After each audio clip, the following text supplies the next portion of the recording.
እንግዲህ ለተከታታይ 5 እና 6 ወራት የነበረው የዶላር ምንዛሬ ዋጋ እጅግ ያልተጠበቀ ቅናሽ ማድረጉን በዚህ ሰዓት መግለጫ ወጥቷል።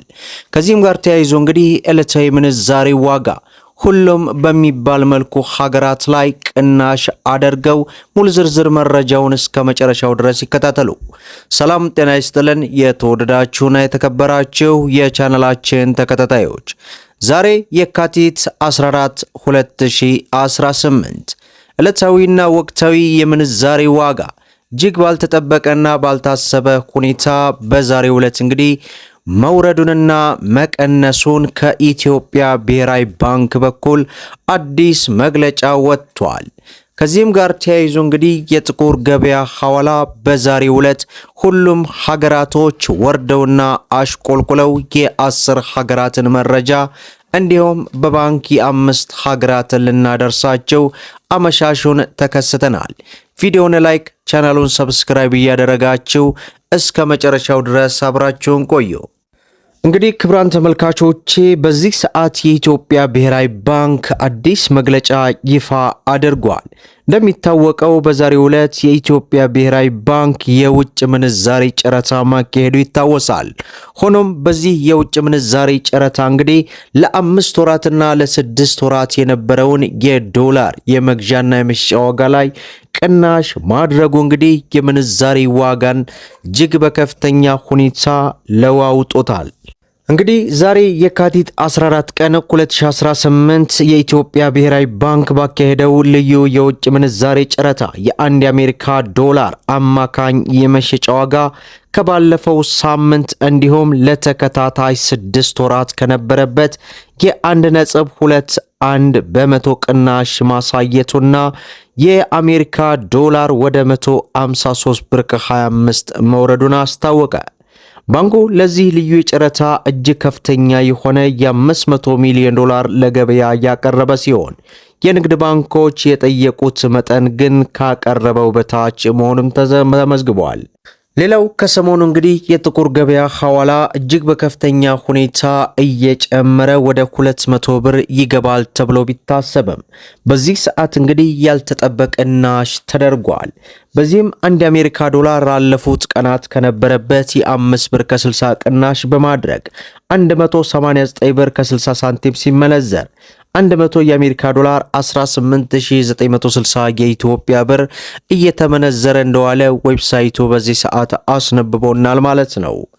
ሌላው የዱባይ ድርሃምን ስንመለከት ላለፉት ቀናት ከነበረበት እሱም ላይ ቅናሽ በማድረግ 51 ብር ከ45 ሳንቲም ሲመነዘር 100 የዱባይ ድርሃም 5145 የኢትዮጵያ ብር እየተመነዘረ መዋሉን ዌብሳይቱ አስነብቦናል ማለት ነው።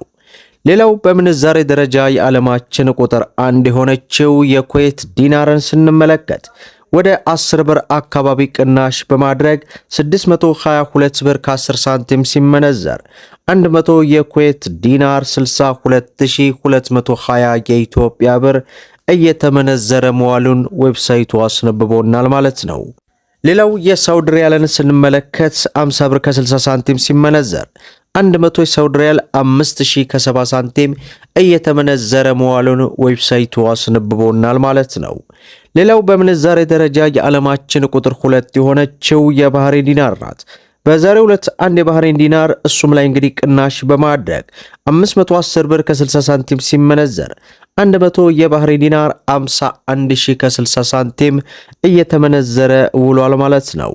ሌላው የጆርዳን ዲናርን ስንመለከት 270 ብር ከ3 ሳንቲም ሲመነዘር 100 የጆርዳን ዲናር 27000 ከ3 ሳንቲም እየተመነዘረ መዋሉን ዌብሳይቱ አስነብቦናል ማለት ነው። ሌላው ፓውንድ ስተርሊን ስንመለከት 259 ብር ከ30 ሳንቲም ሲመነዘር 100 ፓውንድ ስተርሊ 25930 የኢትዮጵያ ብር ሲመነዘር ውሏል ማለት ነው። ሌላው በምንዛሬ ደረጃ የዓለማችን ቁጥር 3 የሆነችው የኦማር ሪያልን ስንመለከት 507 ብር ከ10 ሳንቲም ሲመነዘር 100 የኦማር ሪያል 50730 የኢትዮጵያ ብር ሲመነዘር መዋሉን እንግዲህ ዌብሳይቱ በዚህ ሰዓት አስነብቦናል ማለት ነው። ሌላው ከህጋዊ ባንኮች አዋሽ ባንክን የምንዛሬ ዋጋ ስንመለከት አንድ የአሜሪካ ዶላርን 153 ብር ከ18 ገዝቶ 156 ከ24 እየሸጠ ይገኛል። ዩሮን 181 ብር ከ41 ሳንቲም ገዝቶ 185 ብር ከ04 እየሸጠ ይገኛል። የእንግሊዝ ፓውንድን 207 ብር ከ43 ገዝቶ 211 ብር ከ58 እየሸጠ ይገኛል። የስዊስ ፍራንክን 195 ብር ከ50 ገዝቶ 199 ብር ከ40 እየሸጠ ይገኛል። የሳውዲ ሪያልን 43 ብር ከ06 ገዝቶ 43 ብር ከ92 እየሸጠ ይገኛል።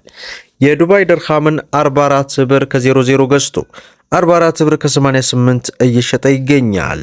የካናዳ ዶላርን ስንመለከት 111 ብር ከ35 ገዝቶ 113 ብር ከ57 እየሸጠ እንደሚገኝ የአዋሽ ባንክ ዕለታዊ ምንዛሬ ዋጋ ዝርዝር ይህንን ይመስላል ማለት ነው።